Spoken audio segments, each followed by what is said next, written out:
Welcome back to another technical deep dive here in the Debug Zone.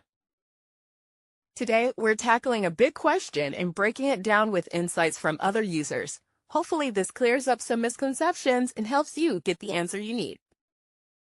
So, buckle up, stay a little curious, and let's jump right in.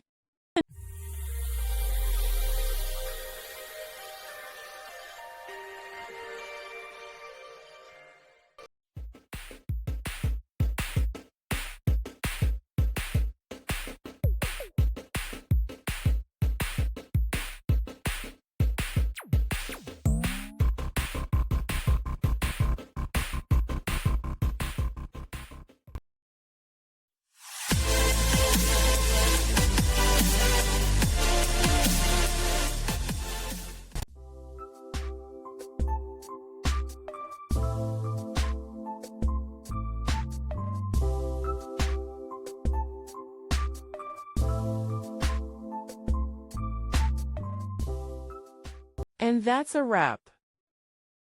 I hope you found the answer you were looking for. If you did, take a second to hit that subscribe button. It really helps out.